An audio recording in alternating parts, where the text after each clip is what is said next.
So dear students, now we are in a position to discuss about Newton's first law of motion. Okay, we have discussed about force, we have discussed about inertia. Now let me understand about Newton's first law of motion. So let me first see the statement of this law. Okay, so what is the statement? So according to Newton's first law, that every body continues to be in its state of rest or of uniform motion. So I have already told you the statement. Let me again remind you, as confirmation when you are going to study about Newton's first law of motion, then you have to again and again remind the statement of the first law.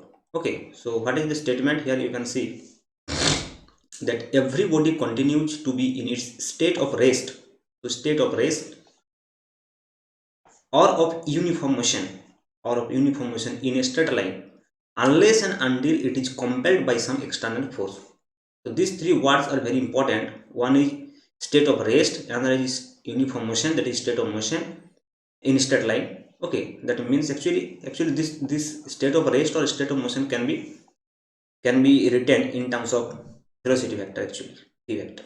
Okay, so if you talk about velocity vector, so if v vector is equal to 0, then you can say it is the state of rest, and if v vector not equal to 0, then obviously it is state of motion. Okay, not equal to 0 means state of uniform motion in straight line, because as it is a vector quantity, it is a magnitude as well as direction, so it will not change its direction also, and direction does not change means obviously straight line motion. Okay, so if direction is not changed due to this vector quantity, and if a vector quantity is constant, not equal to 0, be not equal to 0, that means actually here not equal to 0 means I want to say that this can be represented in this way better, that v vector is equal to constant. So if this is 0, then it is state of rest, and if v vector is equal to constant, then it is in uniform motion.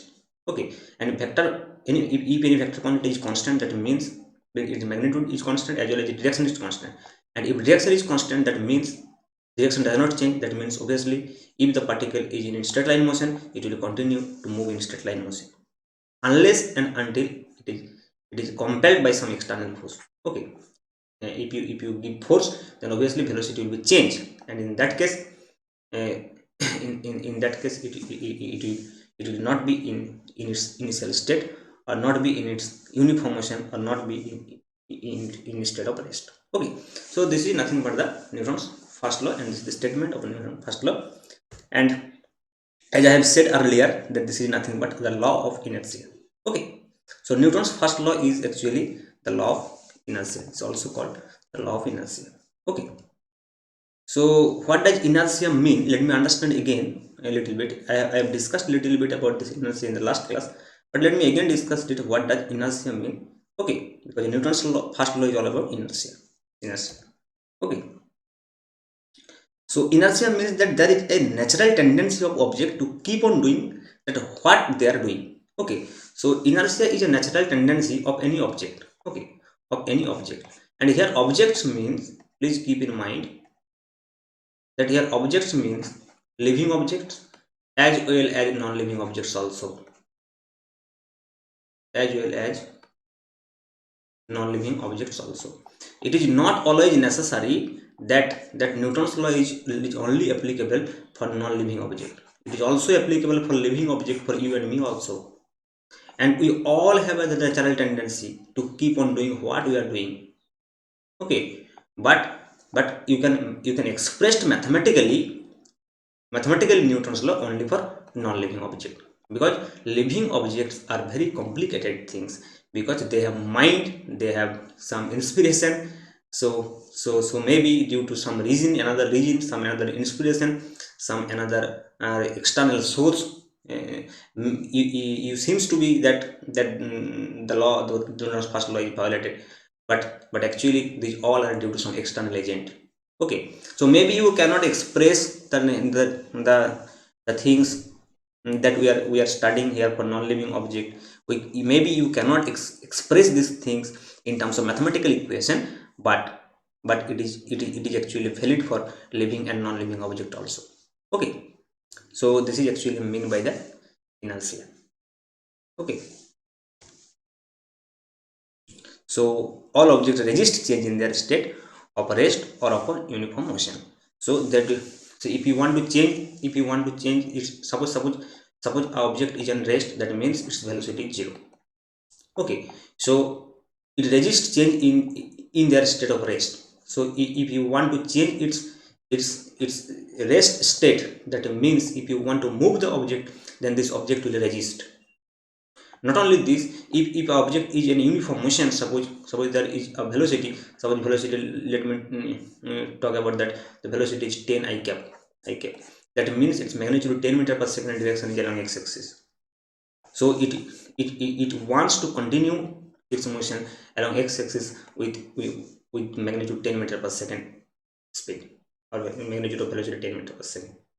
And if you want to change this, either direction or magnitude, so it will resist, or like it will resist. Okay, so this is why we can say that all objects resist change in their state of rest or of uniform motion. Okay,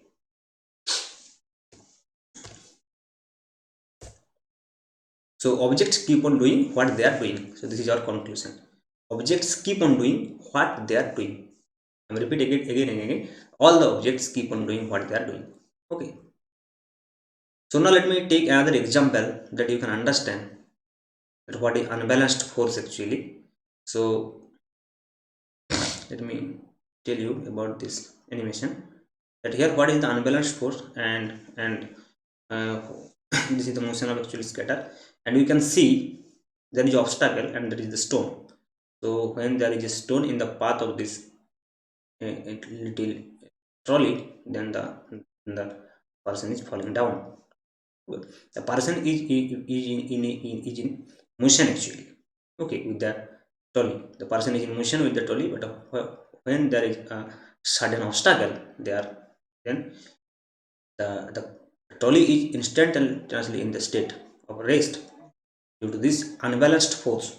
Okay, but there is no unbalanced force on the scatter, so it is falling down. Okay, so you can maybe you can understand. So this is an example of unbalanced force which is given by this stone, this trolley. Okay, so what happened to the scatter in this figure? So the scatter changed his state from motion to rest. Okay, so you can see, so the scatter changed his state from motion to rest, because initially he is in motion on the car, then he wants to change it. Suddenly the state is trying to change him. So an external unbalanced force acted on him in the form of an obstacle. See, that I have discussed earlier. Okay, so now let me classify the inertia. Inertia can be classified as inertia of rest, okay, and inertia of motion, and inertia of direction also. So let me tell you one by one what is actually mean by inertia of rest. So inertia of rest means object which is in rest, it will try to remain in the state of rest. So if you, there is an inability to change its rest state. Okay, so the inability of a body to change its state of rest until and unless an external force acts on it. So the inertia of rest means the object, there is an inability of a body to change its state of rest until and unless an external force is act on it. Okay, so the object which is at rest state, so it wants to continue its the state of rest. So this is the inertia of rest. Similarly, we can tell the inertia of motion also, and here also you can tell the inability of a body to change its state of motion until and unless an external force acts on it. Okay, so if a body is in motion, suppose there is a block of mass m, suppose, and it is moving with some velocity v, so it is in a state of motion. Okay, with some velocity v, uniform motion, and there is inability of a body to change its state of motion. Okay, so it wants to actually persist its motion with uniform velocity. Okay, so this is the inertia of motion, and you can see with this example also what is the inertia of motion. Okay, the body is in a state of motion, it wants to, okay, an obstacle, there is obstacle, when the car is affected by this obstacle, then the person who is in the car, he was actually in a motion. Okay, and there is inability to change of its state of motion, and that's why he is going forward direction. Okay, you can see from this animation again and again that this is actually due to the inertia of motion. Okay, whatever happening in the scatter case also, that is also the example of inertia of motion. Okay, and now let me tell you about inertia of direction. Inertia of direction means the body does not want to change its direction also if you don't give any external force. Okay, so I can tell you an example also about this. So if a particle is moving along suppose in a circular path, something like this, then you can see the velocity is always, the direction of velocity will be always along this tangent. So if there is no external force, it will try to follow this path always. It's due to its inertia of direction. But due to continuous force acting towards the center, the change of its direction, there is a change of its direction. Okay, but due to inertia of direction, it will always try to follow the path along tangent. Okay, so unless and until you don't give any external force, then it will continue its direction as it was before. Okay, so and you know, from the Newton's law actually, we know about the our inertia of motion or inertia of rest, and that's why actually we are aware and we should wear a seat belt in the car. Okay, so this can be why we need to wear a seat belt in the car, and you can understand, you can learn from this Newton's first law also. Okay, and you can see what will be happen if you don't wear seat belt, and this is due to the inertia motion. Okay, you can see.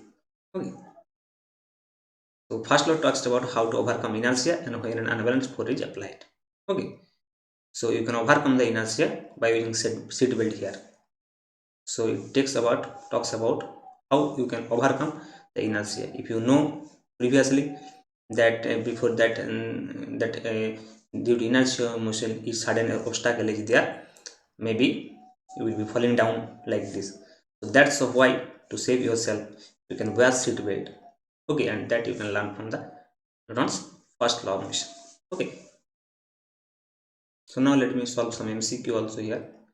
So which law of Newton is called the law of equilibrium?